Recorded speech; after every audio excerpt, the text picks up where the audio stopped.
নমস্কার, আমি তসমিনা। নমস্কার, তসমিনার সঙ্গে আমি মধুবন্তী। শুরু করছি বিয়ন্ড পলিটিক্স।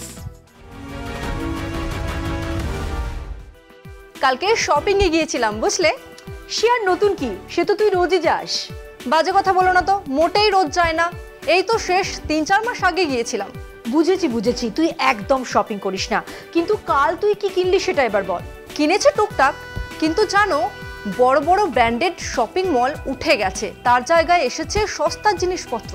এর থেকে কি বোঝা গেল? এর থেকে এটাই বোঝা গেল যে বড় বড় দামি ব্র্যান্ডেড জিনিসপত্র আর বিক্রি হচ্ছে না। হ্যাঁ, কিন্তু কেন বিক্রি হচ্ছে না? তার কারণ মানুষের হাতে টাকা নেই। একটা দামি জিনিস কেনার আগে মানুষ 10 বার ভাবছে। কিন্তু কেন এমনটা হচ্ছে? নানা কারণ আছে। তার মধ্যে একটা হলো চাকরি বাকরি নেই, আর যা আছে তাতে মাইনে খুব একটা বেশিও না। তবুও দেখ না, ইনফোসিসের অন্যতম প্রতিষ্ঠাতা নারায়ণ মূর্তি বলছেন সপ্তাহে 70 ঘন্টা নাকি কাজ করতে হবে। 70 ঘন্টা? বলো কি? দাঁড়া, এখানেই শেষ নয়। লারসেন এন্ড টুব্রোর চেয়ারম্যান বলেছেন একেবারে 90 ঘন্টা কাজ করতে হবে, কিন্তু তাতে রোজগার কত বাড়বে এটা কেউ বলছে না। তাহলে অবস্থাটা কি দাঁড়ালো? দাঁড়ালো এই যে দেশের মানুষ, বিশেষ করে মধ্যবিত্ত, একেবারে নাজেহাল। হ্যাঁ, একে রোজগার কম, তার উপর ট্যাক্সের অত চাপ, কি মুশকিল বলো তো।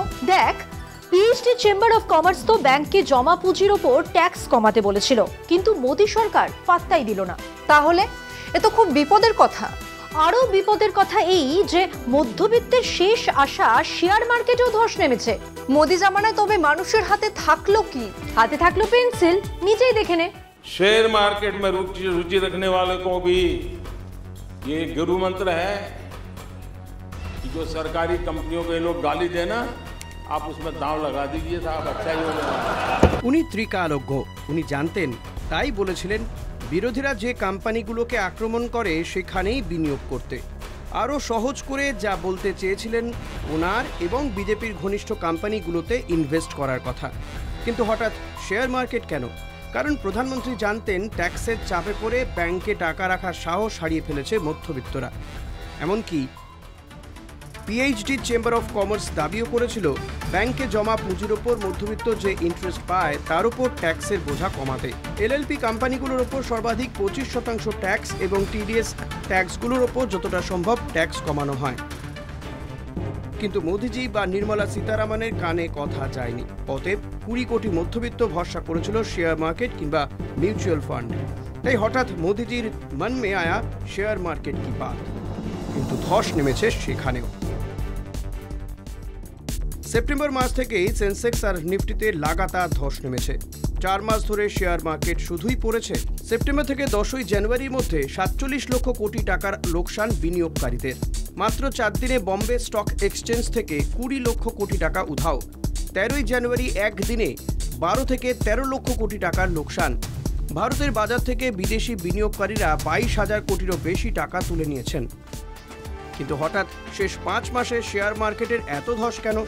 প্যালেস্টাইন থেকে ইউক্রেন যুদ্ধের বাজারেও, যেখানে ভারতের শেয়ার বাজারে খুব বেশি প্রভাব দেখা যায়নি, সেখানে হঠাৎ করে এত ধস কেন?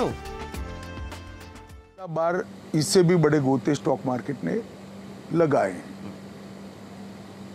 इसको चुनाव के साथ जोड़ना नहीं चाहिए।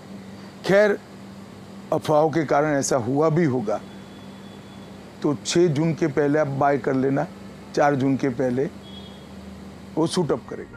গণনার পরপরই শুরু হয় পতন।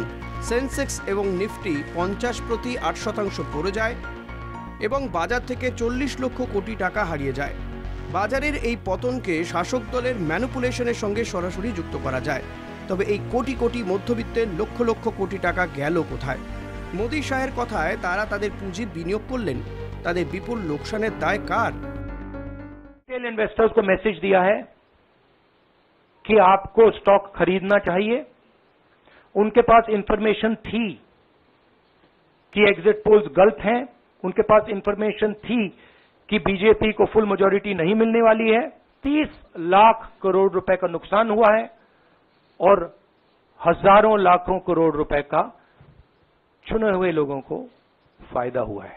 और हम इंक्वायरी चाहते हैं प्रधानमंत्री पर, होम मिनिस्टर पर, जिन्होंने एग्जिट पोल किया उन पर, और ये जो फॉरेन इन्वेस्टर्स हैं उन पर।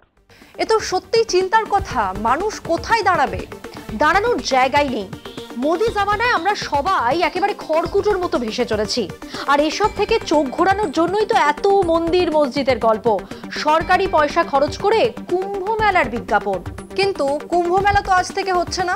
বটেই তো, বহু শতাব্দী ধরেই সারা ভারতের মানুষ জানে কুম্ভ মেলা কখন হয় আর কেন হয়। মোদি সরকারের এ নিয়ে বিজ্ঞাপন করার কি দরকার? সত্যিই তো, মোদী সরকার যখন ছিল না তখন কি কুম্ভ মেলা হয়নি? আগেও হয়েছে, আর মোদি সরকার যখন থাকবে না তখনও হবে। বিজেপি কুম্ভ মেলা নিয়ে লাফাবে, কিন্তু টাকার দাম যে পড়ছে, একেবারে তলানিতে ঠেকছে, এ নিয়ে কিন্তু কিচ্ছু বলবে না। তাহলে আচ্ছা দিন কবে আসবে? আচ্ছা দিন?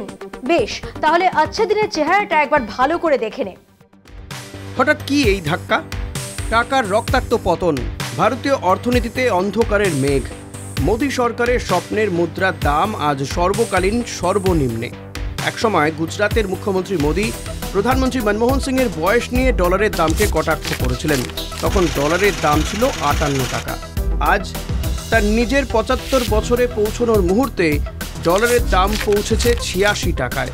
অর্থাৎ নিজের কথার উল্টো দিকে দাঁড়িয়ে তিনি নিজের সরকারেরই অবস্থাকে সার্কাসের জায়গায় নিয়ে গিয়েছেন। রিজার্ভ ব্যাংকের তথ্য বলছে 3রা জানুয়ারি পর্যন্ত ভারতের সঞ্চিত বিদেশি মুদ্রার পরিমাণ প্রায় 5.7 বিলিয়ন ডলার কমে গিয়েছে। ভারতীয় মুদ্রায় যা প্রায় 50,000 কোটি টাকা। বর্তমানে ভারতের মোট সঞ্চিত বিদেশি মুদ্রার পরিমাণ প্রায় 55 লক্ষ কোটি টাকা। সব মিলিয়ে বিদেশি মুদ্রা কমেছে 6.441 বিলিয়ন ডলার। অথচ সরকার ভাবছিল ডলার সস্তা হলে অর্থনীতির চাকা ঘুরবে। বিশ্ববিদ্যালয়ের ছাত্রছাত্রীদের মতো করে সঞ্চয় করার কথা বলেছিলেন মোদি। কিন্তু আজ কি সেই একই মোদি টাকার পতন নিয়ে কোনো ব্যাখ্যা দেবেন? তার নিজেরই দাবি ছিল সুদের হার কমালে অর্থনীতিতে গতি আসবে। কিন্তু সেই সুদের হার কমানো তো দূরের কথা, ডলারের দাম এমনভাবে বেড়েছে যে আমদানিও বাড়াতে হচ্ছে, ফলে মূল্যবৃদ্ধির জ্বালায় জনগণ বেকার। দৈনন্দিন জীবনে তেল, প্রসাধনী সামগ্রী, বিদ্যুৎ সব কিছুতেই নাকানি চোবানি খাচ্ছে মধ্যবিত্তরা। বিদেশি মুদ্রার ক্ষেত্রে মোদি জমানা যে ব্যর্থ তার প্রমাণ আরও রয়েছে। রিজার্ভ ব্যাংকের হিসেব অনুযায়ী সোনার সঞ্চয় বেড়েছে 82.4 কোটি ডলার থেকে 6,700 কোটি ডলার হয়েছে। এসডিআর 5.8 কোটি ডলার থেকে কমে 1.7 কোটি হয়েছে। আন্তর্জাতিক অর্থ ভাণ্ডারে ভারতের সঞ্চিত বিদেশি মুদ্রা ও সম্পদের পরিমাণ 1.8 কোটি ডলার থেকে কমে হয়েছে 40 লক্ষ ডলার। तीसरे टर्म में दुनिया की पहली 3 इकोनॉमीज में एक नाम भारत का होगा। अब भारत की विकास यात्रा रुकने वाली नहीं है। বিগেস্ট ইকোনমির চক্করে সাধারণ মানুষের পেটে ক্রমাগত লাথি মারছেন তিনি। টাকার দামের বিপুল পতন তারই প্রমাণ। মুদ্রাস্ফীতি বা ইনফ্লেশনের ধাক্কা, তার উপর শেয়ার বাজার ধস।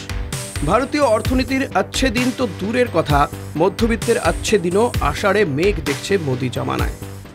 তাহলে এর শেষ কোথায়? রবি ঠাকুর বলেছিলেন, শেষ নাহি যে শেষ কে বলবে। তা কথাটা মোদি সরকারকে নিয়েও বলা যায়। সত্যি একের পর এক গোলমাল, তাই না? হ্যাঁ, লিস্টই করা যায়। 1 মন্দির মসজিদ, 2 হিন্দু রাষ্ট্র, 3 বড়লোকদের বন্ধু, 4 ট্যাক্স, 5 শেয়ার বাজারে ধস। কত বলবো, হাঁপিয়ে যাব রে। কিন্তু মোদী সরকার তো হাঁপাচ্ছে না। সবারই দম ফুরোয় একদিন, প্রকৃতির নিয়মই তাই। আজ জনতার দম ফুরোচ্ছে, কাল মোদিরও দম ফুরোবে। শেষ হবে তাহলে এসবের? হবেই হবে।